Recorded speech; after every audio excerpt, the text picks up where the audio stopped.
All that glisters is not gold, Shakespeare told us in The Merchant of Venice. No, it isn't the real first edition. If it were, I'd be pretty rich. But today, it may not be gold that glisters, it may be glitter. And this is an interesting story. How so? Let me tell it to you. We're going to go back to the 1930s and a German immigrant to the US, Henry Rockman.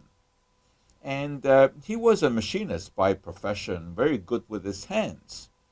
And he found a job in the United States, a very interesting one. This was at a time when Kodak had introduced cameras, the Brownie and the Hawkeye. And yeah, this one is authentic. It goes back to probably the 1940s. In any case, this of course had roll film, something with many people are not familiar with these days. And the film was taken out of the camera, it had to be sent in to be developed, and it came out as a roll of photos on paper. That had to be cut. And Rockman's job was to cut that roll. And he invented a machine that would do this very effectively. And then he noticed something interesting. The machine didn't always cut perfectly, and when it didn't, there were some ragged pieces of photographic paper that landed on the floor, and they just glistened. This gave him an idea. This looked like a decorative item. And he also played around with sequins because his cutting machine also was able to cut some plastic into sequins, which were very popular at the time because they adorned clothing. And the flappers back in those days loved glittery clothes. And whenever he punched out the sequins from the plastic with his machine, there were also little bits left over. And this became glitter. Today, our society is full of glitter, all kinds. Now, this is big glitter, but little glitter, such as I have here, have shapes just like that. But I don't demonstrate this. I don't even open those little bottles. You know why?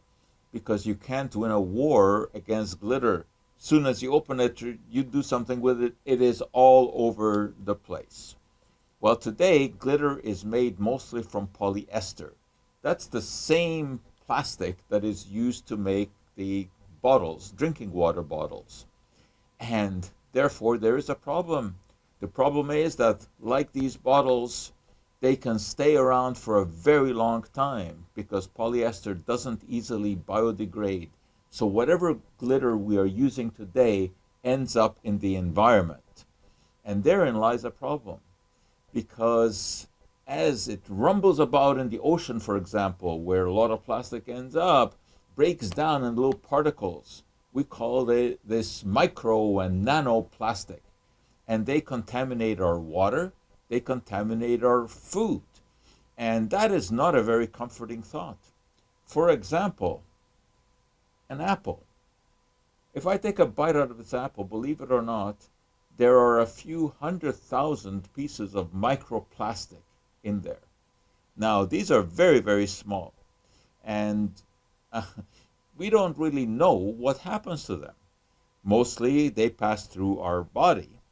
But it is also possible that some of these end up in our body. We don't know whether or not they cause any mischief. Now, to be honest, glitter is a very, very small component of the microplastics that end up in the environment. But nevertheless, it is something that we have to be careful with. Because really the only way to eliminate microplastics is not to let them get into the environment in the first place. So we have to be careful about using plastics, whether it's drinking water bottles or whether it is glitter. So these days, when we talk about glitter, we talk about micro and nanoplastics, I would say that they have lost some of their shine because of their presence in the environment. And Shakespeare told us so many years ago, all that glistens is not gold. Indeed, it could well be glitter.